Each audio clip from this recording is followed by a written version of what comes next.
আজকে আমরা নবম শ্রেণীর প্রান্তিক প্রকাশনীর এ.কে.এম. শরীফুজ্জামানের লেখা আধুনিক বিশ্বের ইতিহাস ও পরিবেশ তার তৃতীয় অধ্যায় ঊনবিংশ শতকের ইউরোপ, রাজতান্ত্রিক ও জাতীয়তাবাদী ভাবধারার সংঘাত তার অনুশীলনীতে যে প্রশ্নগুলো আছে তার উত্তরগুলো আলোচনা করব। তোমাদের যদি ভিডিওগুলো ভালো লাগে তাহলে লাইক, শেয়ার ও কমেন্ট করে জানিও, আর চ্যানেলটি সাবস্ক্রাইব করো।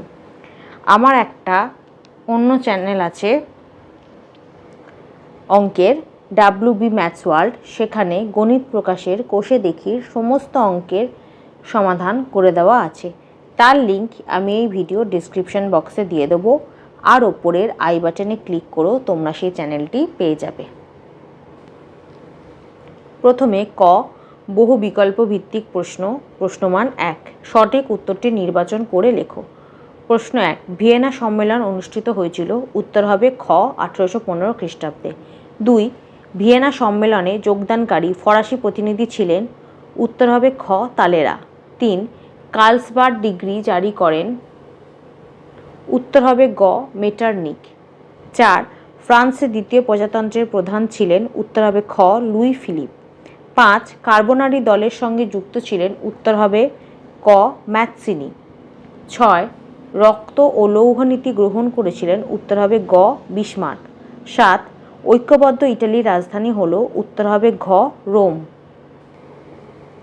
8, অটোমান সাম্রাজ্যের প্রতিষ্ঠাতা ছিলেন, উত্তর হবে ঘ প্রথম ওসমান। 9, ইউরোপের রুগ্ন মানুষ বলা হতো, উত্তর হবে খ তুরস্ককে। 10, রাশিয়ায় ভূমিদাস প্রথার অবসান ঘটান, উত্তর হবে ক দ্বিতীয় আলেকজান্ডার। তারপর খ, অতি সংক্ষিপ্ত উত্তরভিত্তিক প্রশ্ন, প্রশ্নমান 1, একটি বাক্যে উত্তর দাও। প্রশ্ন 1, ভিয়েনা সম্মেলন কবে অনুষ্ঠিত হয়েছিল, উত্তর হবে 1815 খ্রিস্টাব্দে। 2, ভিয়েনা সম্মেলনের প্রকৃত নিয়ন্ত্রক কে ছিলেন, উত্তর হবে মেটারনিক। 3, নেপোলিয়নের পর কে ফরাসি সম্রাট হন, উত্তর হবে অষ্টাদশ লুই। 4, ভিয়েনা সম্মেলনে গৃহীত কোন নীতির মাধ্যমে ফ্রান্সে বুর্বো রাজবংশের শাসন পুনঃপ্রতিষ্ঠিত হয়, উত্তর হবে ন্যায্য অধিকার নীতি। প্রশ্ন 5, অষ্টাদশ লুইয়ের পর ফ্রান্সের সিংহাসনে কে বসেন, উত্তর হবে দশম চার্লস। 6, মেটারনিক যুগ বলতে কোন সময়কালকে বোঝায়, উত্তর হবে 1815 থেকে 1848 খ্রিস্টাব্দ। 7, ফ্রান্সে জুলাই বিপ্লব কবে ঘটেছিল, উত্তর হবে 1830 খ্রিস্টাব্দে। 8, জুলাই বিপ্লবের পর ফ্রান্সের রাজা কে হন, উত্তর হবে লুই ফিলিপ। 9, ফ্রান্সে কবে ফেব্রুয়ারি বিপ্লব ঘটেছিল, উত্তর হবে 1848 খ্রিস্টাব্দে। 10, লুই ফিলিপের প্রধানমন্ত্রী কে ছিলেন, উত্তর হবে গিচো। 11, বিপ্লবের বছর বলা হয় কোন খ্রিস্টাব্দকে, উত্তর হবে 1848 খ্রিস্টাব্দ। 12, ফ্রান্সের দ্বিতীয় প্রজাতন্ত্রের রাষ্ট্রপতি কে ছিলেন, উত্তর হবে জ্যাক চার্লস ডুপন্ট। 13, ক্রিমিয়ার যুদ্ধ শুরু হয় কবে, উত্তর হবে 1854 খ্রিস্টাব্দে। 14, জোলভেরাইন কি, জোলভেরাইন হলো এক ধরনের শুল্ক সংঘ বা একটি শুল্ক সংঘ। 15, কূটনীতির জাদুকর কাকে বলা হয়, উত্তর হবে বিসমার্ক। 16, স্যাডোয়ার যুদ্ধ কবে হয়েছিল, উত্তর হবে 1866 খ্রিস্টাব্দে। তারপর সত্য বা মিথ্যা নির্ণয় করো। 1, ভিয়েনা সম্মেলনের প্রধান ছিল 5টি দেশ, এটা মিথ্যা।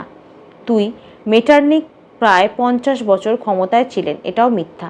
3, ক্যাভুর ইয়ং ইটালি দল প্রতিষ্ঠা করেন, এটাও মিথ্যা। 4, বিসমার্ককে বলা হতো কূটনীতির জাদুকর, এটা সত্য। 5, স্যাডোয়ার যুদ্ধ 7 সপ্তাহ স্থায়ী হয়েছিল, এটা সত্য। 6, ফ্রান্স সেডানের যুদ্ধে পরাজিত হয়, এটাও সত্য। 7, হেটাইরিয়া ফিলিকে ছিল একটি গুপ্ত সমিতি, এটাও সত্য। 8, ক্রিমিয়ার যুদ্ধে রাশিয়া জয়লাভ করে, এটা মিথ্যা। তারপর বিবৃতিগুলির সঙ্গে মানানসই ব্যাখ্যা লেখো। 1, বিবৃতি, 1815 খ্রিস্টাব্দে ভিয়েনা সম্মেলন ডাকা হয়েছিল, এটা হবে ব্যাখ্যা গ ইউরোপকে পুনর্গঠন করার জন্য। 2, বিবৃতি, জার দ্বিতীয় আলেকজান্ডারকে মুক্তিদাতা জার বলা হয়, এটা হবে ব্যাখ্যা ক তিনি ভূমিদাসদের মুক্তি দিয়েছিলেন। তারপর স্তম্ভ মেলাও। 1, ক মেটারনিক, এটা হবে 2 অস্ট্রিয়া। খ ক্যাসলরি, এটা হবে 3 ইংল্যান্ড। গ বিসমার্ক, এটা হবে 4 প্রাশিয়া। ঘ দ্বিতীয় আলেকজান্ডার, এটা হবে 1 রাশিয়া। তারপর 2 এর ক স্যাডোয়ার যুদ্ধ, এটা হবে 2 1866 খ্রিস্টাব্দ। খ খ সেডানের যুদ্ধ, এটা হবে 3 1870 খ্রিস্টাব্দ। গ ক্রিমিয়ার যুদ্ধ, এটা হবে 4 1854 খ্রিস্টাব্দ। ঘ ট্রোপোর ঘোষণা, এটা হবে 1 1820 খ্রিস্টাব্দ। তারপর শূন্যস্থান পূরণ করো। 1 জাতীয়তাবাদের একটি অত্যাবশ্যকীয় অঙ্গ হলো ড্যাশ, উত্তর হবে দেশপ্রেম। 2 মেটার্নিক ছিলেন ড্যাশ প্রধানমন্ত্রী, উত্তর হবে অস্ট্রিয়ার। 3 ভিয়েনা সম্মেলনে ড্যাশটি নীতি গৃহীত হয়েছিল, উত্তর হবে 3টি। 4 ন্যায্য অধিকার নীতি অনুসারে ফ্রান্সের সিংহাসনে ড্যাশ বংশে রাজাকে বসানো হয়, উত্তর হবে বুর্বো। 5 মেটার্নিক ব্যবস্থার পতন ঘটে ড্যাশ খ্রিস্টাব্দে, উত্তর হবে 1848 খ্রিস্টাব্দে। 6 ইটালি ঐক্যবদ্ধ দেশে পরিণত হয় ড্যাশ অধীনে, উত্তর হবে গ্যারিবল্ডির। 7 ফ্রাঙ্কফুর্ট পার্লামেন্টের সদস্য সংখ্যা ছিল ড্যাশ জন, উত্তর হবে 586 জন। 7 জোলভের আইন গঠিত হয়েছিল ড্যাশ খ্রিস্টাব্দে, উত্তর হবে 1819 খ্রিস্টাব্দে। 9 গ্যারিবল্ডির বাহিনী পরিচিত ছিল ড্যাশ নামে, উত্তর হবে লাল কুর্তা। 10 ড্যাশ যুদ্ধে ইটালি ভেনিস লাভ করে, উত্তর হবে শ্যাডোয়ার। তারপর গ সংক্ষিপ্ত উত্তরভিত্তিক প্রশ্ন, প্রশ্নমান 2, 2-3টি বাক্যে উত্তর দাও। 1 ভিয়েনা সম্মেলন কবে কোথায় অনুষ্ঠিত হয়? 53 নম্বর পাতায়। 1814 খ্রিস্টাব্দে সেপ্টেম্বর মাস থেকে 1815 খ্রিস্টাব্দে জুন মাস পর্যন্ত অস্ট্রিয়ার রাজধানী ভিয়েনায় ভিয়েনা সম্মেলন অনুষ্ঠিত হয়েছিল। প্রশ্ন 2 ভিয়েনা সম্মেলনের উদ্দেশ্য বা লক্ষ্য কী ছিল? 53 নম্বর পাতায়। এই যে প্রকৃত উদ্দেশ্য, ভিয়েনা সম্মেলনের উদ্দেশ্য, 3টে উদ্দেশ্য দেওয়া আছে, 3টে উদ্দেশ্য লিখে দেবে, 1 2 3। 3 ভিয়েনা চুক্তির 3টি প্রধান আদর্শ কী ছিল? 54 নম্বর পাতায়। এই প্রশ্নের উত্তরটা লিখবে এখান থেকে এতটা, এখান থেকে এতটা। প্রশ্ন 4 কোন সময়কালকে মেটার্নিক যুগ বলা হয় এবং কেন? 55 নম্বর পাতায়। এই প্রশ্নের উত্তরটা লিখবে এখান থেকে এতটা, এখান থেকে এতটা। 5 ট্রোপো প্রোটোকল কি? 56 নম্বর পাতায়। এই প্রশ্নের উত্তরটা লিখবে এখান থেকে এতটা, এখান থেকে এতটা। 6 কে কেন কার্লসবার্গ ডিগ্রি জারি করেন? 56 নম্বর পাতায়। এই প্রশ্নের উত্তরটা লিখবে এখান থেকে এতটা, এখান থেকে এতটা। 7 জুলাই অর্ডিন্যান্স কি? এর গুরুত্ব কি? 57 নম্বর পাতায়।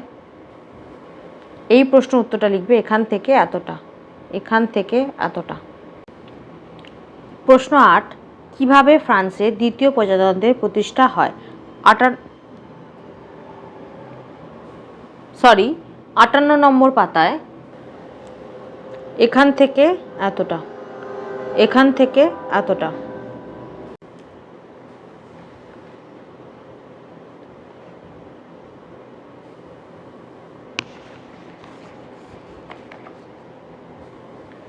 প্রশ্ন 9 রেজোসিমেন্টো বলতে কি বোঝায়? 60 নম্বর পাতায়।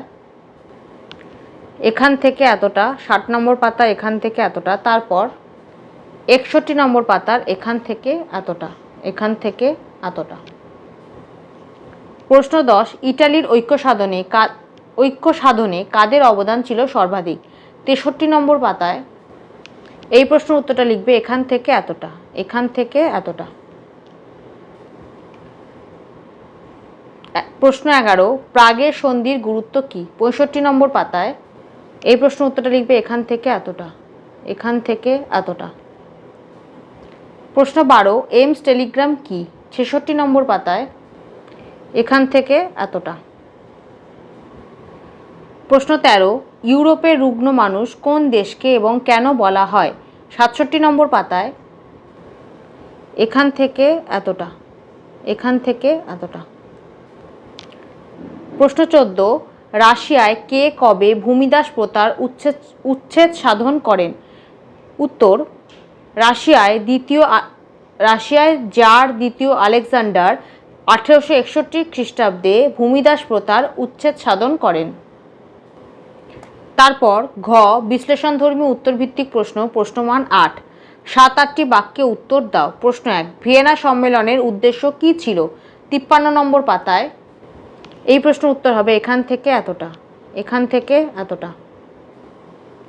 প্রশ্ন 2, ন্যায্য অধিকার নীতি বলতে কী বোঝো? 54 নম্বর পাতায়, এখান থেকে এতটা। প্রশ্ন 3, মেটার্নিক ব্যবস্থা কি? 55 নম্বর পাতায়, এখান থেকে এতটা। প্রশ্ন 4, জুলাই বিপ্লবের কারণ কি ছিল? 57 নম্বর পাতায়, এখান থেকে এতটা, এখান থেকে এতটা। প্রশ্ন 5, ইয়ং ইটালি দলের অবদান ব্যাখ্যা করো। 61 নম্বর পাতায়, এখান থেকে এতটা, 61 নম্বর পাতার এখান থেকে এতটা, তারপর 62 নম্বর পাতার এখান থেকে এতটা, এখান থেকে এতটা। প্রশ্ন 6, ফ্রাঙ্কফুর্ট পার্লামেন্টের বিবরণ দাও। 63 নম্বর পাতায়, এখান থেকে এতটা, এখান থেকে এতটা। প্রশ্ন 7, বিসমার্কের রক্ত ও লৌহ নীতি কি? 66 নম্বর পাতায়, 66 নম্বর পাতার এখান থেকে এতটা, এখান থেকে এতটা। প্রশ্ন 8, ক্রিমিয়ার যুদ্ধের কারণ কি ছিল? 68 নম্বর পাতায়, 68 নম্বর পাতার এখান থেকে এতটা, এখান থেকে এতটা, তারপর 69 নম্বর পাতার এখান থেকে এতটা, এখান থেকে এতটা। ব্যাখ্যামূলক উত্তরভিত্তিক প্রশ্ন, প্রশ্নমান 8, 15-16টি বাক্যে উত্তর দাও। প্রশ্ন 1, ভিয়েনা সম্মেলন কেন ডাকা হয়েছিল? এই সম্মেলনে গৃহীত নীতিগুলির সংক্ষিপ্ত বিবরণ দাও। 53 নম্বর পাতায়, 53 নম্বর পাতার এখান থেকে এতটা অবধি লিখবে, তারপর 54 নম্বর পাতাটা পুরোটা লিখবে, এখান থেকে এতটা, তারপর 55 নম্বর পাতার এখান থেকে এতটা। এখানে উত্তরটা শেষ হবে। প্রশ্ন 2, মেটার্নিক যুগ কি? মেটার্নিক ব্যবস্থার সংক্ষিপ্ত পরিচয় দাও। 55 নম্বর পাতায় প্রথম প্রশ্নটার উত্তর লিখবে এখান থেকে এতটা, তারপরে প্রশ্নটার উত্তর হবে 55 নম্বর পাতার এখান থেকে এতটা, তারপর 56 নম্বর পাতার এখান থেকে এতটা, এখান থেকে এতটা। প্রশ্ন 3, জুলাই রাজতন্ত্রের বিরোধিতা কারা কেন করেছিল? 57 নম্বর পাতায়, তারপর ফ্রান্সে কিভাবে দ্বিতীয় প্রজাতন্ত্র প্রতিষ্ঠিত হয়? এটা পেয়ে যাব 58 নম্বর পাতায়। 57 নম্বর পাতায় প্রথম প্রশ্নের উত্তরটা হবে এখান থেকে এতটা, এখান থেকে এতটা, তারপর দ্বিতীয় প্রশ্নের উত্তরটা হবে এখান থেকে এতটা। প্রশ্ন 4, ইটালির ঐক্যের ক্ষেত্রে ক্যাভুর ও গ্যারিবল্ডির অবদান কী ছিল? 63 নম্বর পাতায়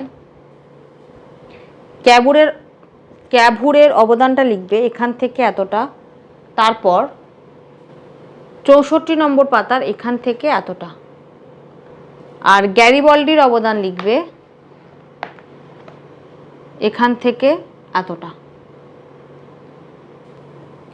প্রশ্ন 5, জার্মানির ঐক্য আন্দোলনে বিসমার্কের অবদান কী ছিল? 65 নম্বর পাতায়, 65 নম্বর পাতায় পুরোটা লিখবে এখান থেকে এতটা, তারপর এই অংশটা লিখবে না, এই দুটো লাইন লিখবে এখান থেকে এতটা, তারপর 66 নম্বর পাতায় এখান থেকে এতটা, তারপর এখান থেকে এতটা। এখানে উত্তরটা শেষ হবে, শুধু মাঝে এই এমস টেলিগ্রামের অংশটা লিখবে না।